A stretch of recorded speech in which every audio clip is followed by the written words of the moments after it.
हाँ बच्चों, स्वागत है आपका आपके अपने चैनल 100 परसेंटाइल में। और हम जल्दी देखेंगे कि फर्स्ट शिफ्ट का पेपर एनालिसिस कैसा था, वेटेज कैसा था, प्रॉब्लम्स कैसे आए थे। ठीक है, मैं आपको सबसे पहले एक बात ज़रूर बोलना चाहूँगा कि इसी चैनल पे आपको कई वीडियोज़ ऐसे दिखेंगे जिसमें हमारे एक्सपर्ट्स आपको बता रहे हैं कि प्रिडिक्शन कैसा है, प्रिडिक्ट कर रहे हैं कि किस तरीके का पेपर आने वाला है। और हाँ जी, मैं अब आपको ये भी बताने वाला हूँ कि बहुत सारे क्वेश्चंस वैसे ही मिलने वाले हैं, वैसे ही मिले बच्चों को जैसा कि हमने पहले बोला था भाई साहब। तो बिल्कुल बने रहें आप हमारे चैनल पर और हमेशा नए अपडेट्स आपको मिलते रहें। इसके लिए क्या करना है ये आपको पता है। ठीक है, हम चलते हैं सीधे एनालिसिस पे जिसके लिए आप आए हो यहाँ पर। मैं आपसे कहता हूँ बच्चों कि पेपर जो है, जैसा कि अब देखो भाई, मैंने तो पेपर दिया नहीं, मैं तो सुनी सुनाई बातें ही आपको बता रहा हूँ। पर हाँ, मेरे बहुत अच्छे बच्चे जिन्होंने बहुत अच्छे से एग्ज़ाम दिया और आकर मुझे बताया कि सर क्वेश्चन ऐसे आए थे, क्वेश्चन पेपर इस तरीके का था, उनका ही एनालिसिस मैं आपको अब आपके अपने चैनल में बताने जा रहा हूं। ध्यान से देखिएगा बच्चों, बहुत सारे क्वेश्चंस बहुत आसान थे ऐसा बच्चों ने कहा है। मतलब मैं ये कह सकता हूं कि मॉडरेट था लेवल। ठीक है, और अगर देखा जाए कि वेटेज किसको ज़्यादा मिला, 11th को ज़्यादा मिला कि 12th को ज़्यादा मिला, तो यहाँ मैं आपसे कहता हूँ कि लगभग लगभग दोनों का बराबर था, पलड़ा भारी था भैया।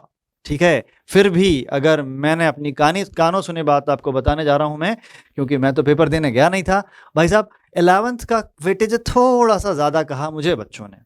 ठीक है, मतलब ऐसा बोल सकते हो आप कि 16 क्वेश्चन, अगर फिजिक्स की बात करें तो 16 प्रश्न जो थे, 16 क्वेश्चन जो थे वो 11th वाले पार्ट से दिखे और 14 क्वेश्चन जो थे वो 12th से। इस तरीके का रेशियो था फिजिक्स में और ऐसा ही था लगभग केमिस्ट्री में। ठीक है, तो फिर मैथ्स की बात करें, मैथ्स जो था वो लगभग बराबर था, या कुछ बच्चों ने ऐसा कहा कि 12th के पार्ट उनको थोड़ा सा ज़्यादा लगा। ठीक है, आ जाते हैं डिफ़िकल्टी लेवल पर। मैंने आपको पहले ही कह दिया पेपर जो था ये इजी टू मॉडरेट था। ठीक है, इजी टू मॉडरेट मतलब कुछ प्रॉब्लम्स बहुत आसान मिले बच्चों को और कुछ में थोड़ी सी उनको मशक्क़त करनी पड़ी। अब ये जो मशक्क़त करनी पड़ी ये कैसी करनी पड़ी ये भी आपको बता दूं, थोड़ा सा दिमाग लगाना पड़ा और बाकी फॉर्मूला लगाना पड़ा। मतलब काफ़ी कुछ तो फॉर्मूला पर थी कहानियाँ। ठीक है, टॉपिक्स पर बात करें, चलो सब्जेक्ट वाइज हम बात करते हैं। सबसे पहले मैं स्टार्ट करता हूं बच्चों, अगर मैं कहता हूं कि मैथ्स, तो मैथ्स में बच्चों मुझे जो सुनने को मिला है इस हिसाब से कैलकुलस और कोऑर्डिनेट ज्योमेट्री का अच्छा खासा रोल था पेपर में। ठीक है, साथ में अपीयरेंस अपनी दिखाने के लिए यहाँ पर आप बोल सकते हो, या आप बोल सकते हो कि कैमियो एक तरीके से प्ले करके चले गए। कौन प्ले करके चले गए? स्टैटिस्टिक्स। ठीक है, एंड मैथमेटिकल रीजनिंग छोड़ के मत जाना, पहले बता रहा हूँ। सर ने पहले ही बताया था, हमारे चैनल पे 80 सर पहले ही बता चुके हैं कि ये बहुत इंपॉर्टेंट भाई रोल प्ले कर लेते हैं। कभी कभी हम क्या सोचते हैं क्या पता आएगा कि नहीं आएगा, छोड़ के चले जाते हैं और वहाँ पर प्रॉब्लम मिल जाता है, फिर वहाँ हो जाती है प्रॉब्लम। ठीक है, चलते हैं आगे बच्चों। नेक्स्ट मैं आपसे बोल रहा हूँ, मतलब अगर मैं मैथ्स की बात करूँ तो कहानियाँ कुछ ऐसी थी। और आपसे कहता हूँ कि थोड़ा सा बच्चों को ये लेंदी लगा, बहुत ज़्यादा लेंदी तो नहीं था पर थोड़ा लेंदी लगा बच्चों को। तो मतलब मैथ सॉल्व करने में थोड़ा सा टाइम लगा। क्वेश्चन जो थे वो फॉर्मूला बेस्ड थे और थोड़ा सा दिमाग लगाना पड़ गया। फिजिक्स की बात करते हैं। फिजिक्स जो है आपको मैंने हमेशा से कहा है, ठीक है, क्या कहा है कि भाई साहब फिजिक्स में आप वेटेज देखने मत जाओ कि फलाने चैप्टर से ज़्यादा आ रहा है, ढिकाने चैप्टर से ज़्यादा आ रहा है। मुझे इस बार यही सुनने को मिला कि सर जैसा आप कहते थे वैसे ही पेपर था, लगभग हर चैप्टर से क्वेश्चन मिले हैं। मतलब क्या, हमारी मैकेनिक्स तो पूरी दिख रही थी, अच्छे से वहाँ पर छाई हुई थी पेपर में। इसके अलावा हमको वहाँ पर इलेक्ट्रोस्टैटिक्स भी दिखाई दे रहा था। ठीक है, और जो हमारा फेवरेट पार्ट है, जो मैं हमेशा से कहता हूँ कि ग्रेविटेशन हो गया और मॉडर्न फिजिक्स, इनको तो कतई ना भूलें आप। 3 क्वेश्चन तो मॉडर्न फिजिक्स से दिख रहे थे, जैसा कि मुझको बच्चों ने बताया। लगभग सबका यही कहना था कि 3 क्वेश्चन थे लगभग मॉडर्न फिजिक्स से, और ग्रेविटेशन का भी बढ़िया सा रोल था। तो इनको तो आप बिल्कुल नहीं छोड़ सकते। प्रॉब्लम्स कैसे थे? वैसे ही थे यार, आसान था फिजिक्स का पेपर, लोग कह रहे थे ज़्यादा कुछ नहीं था। जिनके पास धैर्य था, हिम्मत थी, जो घबराए नहीं, वो अच्छा करके आए। तो ये होता है भाई साहब पेपर का जो प्रेशर है, इसको अगर आप वहाँ हैंडल कर ले जाते हो, मज़ा आ जाता है जी। ठीक है, केमिस्ट्री की बात करते हैं। अब अगर केमिस्ट्री में मैं बोलूँ न्यूमेरिकल्स आए थे तो बिल्कुल आए थे। कहाँ से आए थे? न्यूमेरिकल जो है आप जानते हैं कि फिजिकल वाले पार्ट से आते हैं, तो जी फिजिकल वाले पार्ट से बिल्कुल आए थे। ठीक, ऑर्गेनिक का वेटेज थोड़ा सा बच्चों को ज़्यादा दिखाई दिया। बिल्कुल दिखाई दिया, ऑर्गेनिक छाया हुआ था पूरे पेपर में, ऐसा बच्चे कह रहे थे मुझसे, ठीक है। और बच्चों ने कहा इनऑर्गेनिक भी था, मतलब अगर देखा जाए, हिसाब से देखा जाए तो ऑर्गेनिक ज़बरदस्त, उसके साथ साथ इनऑर्गेनिक और न्यूमेरिकल पार्ट की कमान संभाली हुई थी फिजिकल केमिस्ट्री ने, ठीक है।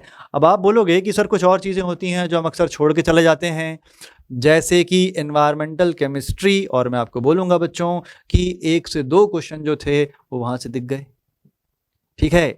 तो भाई साहब ये चीज़ें जो हैं इन पर आप बिल्कुल ध्यान दें, इन पर बिल्कुल फोकस करें, और मेरे हिसाब से ये एनालिसिस था इस पेपर का। तो भाई जैसा मैंने सुना कि क्वेश्चन पेपर बिल्कुल वैसा ही था जैसे हमारे एक्सपर्ट्स पहले ही प्रेडिक्ट करके जा चुके हैं, ठीक है।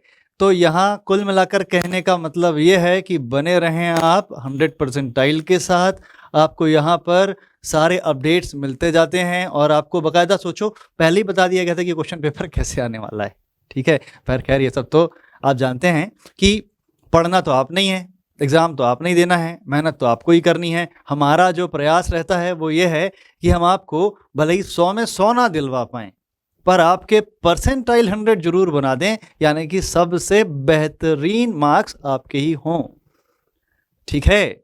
फाइनल अगर मैं आपको इसको पेपर को लास्ट दिखाते हुए जाऊं, जैसा मैंने सुना, देखा तो नहीं भैया, जैसा मैंने सुना तो सुने के हिसाब से बताता हूं आपको मैं कि ये देख लो आप जल्दी से, ये है भाई हमारा 11th वाला पार्ट, ये है 12th वाला पार्ट, ठीक। और यहाँ मैं कहता हूँ सबसे पहले फिजिक्स, लगभग कहता हूँ बेटा फिजिक्स से जो क्वेश्चन थे, फिजिक्स में जो 11th के जैसा मैंने सुना उस हिसाब से यहाँ पर क्वेश्चन थे हमारे 16, 12th से लगभग 14 क्वेश्चन दिखे। अगर यही बात मैं कहता हूँ केमिस्ट्री की, तो केमिस्ट्री में यहाँ पर क्वेश्चन आए थे लगभग 16 यहाँ पर भी, और 14 लगभग 12 से दिखे बच्चों को। अगर मैं मैथ्स की बात करता हूँ तो मैथ्स थोड़ा सा उल्टा मैंने सुना है भाई, 14 एंड 16। और अगर मैं डिफ़िकल्टी का लेवल बोलूँ तो थोड़ा सा मैथ्स की बात कर रहा हूँ, देखना ध्यान से आप, जो मैथ्स है हमारा, मैथ्स थोड़ा सा लेंदी था, ठीक है जी, और थोड़ा सा ये आप बोल सकते हो कि मॉडरेट था, मैं इसमें सिर्फ MOD लिख रहा हूँ, ठीक है। अगर मैं केमिस्ट्री की बात करता हूँ तो उसको आप बोल सकते हो ये था इजी टू मॉडरेट, और अगर मैं फिजिक्स को बोल रहा हूँ बच्चों तो ये भी वैसा ही था, इजी टू मॉडरेट। मतलब मैं कह रहा हूँ आपसे कि ये दोनों लगभग बराबर खेलते गए पूरी इनिंग में। ये थोड़ा सा आपको मुश्किल दिया, पर हाँ ठीक है, ये भी आप कर सकते थे, ऐसा भी बहुत भाई परेशानी भरा नहीं था, ठीक है। मैं फिर से बोल रहा हूँ कौन से वाले पार्ट आपके लिए काम के थे, ठीक है। फिजिक्स में क्या कहा था, मॉडर्न फिजिक्स, ग्रेविटेशन, बिल्कुल फिक्स रहता है कि यहाँ से प्रॉब्लम आने ही है, ठीक है। बाकी आपको मैंने यहाँ पर बता दिया कि एनवायरमेंटल केमिस्ट्री बिल्कुल नहीं आपको छोड़ना है, यहाँ पर स्टैटिस्टिक्स और मैथमेटिकल रीजनिंग इससे प्रॉब्लम आई हुई है।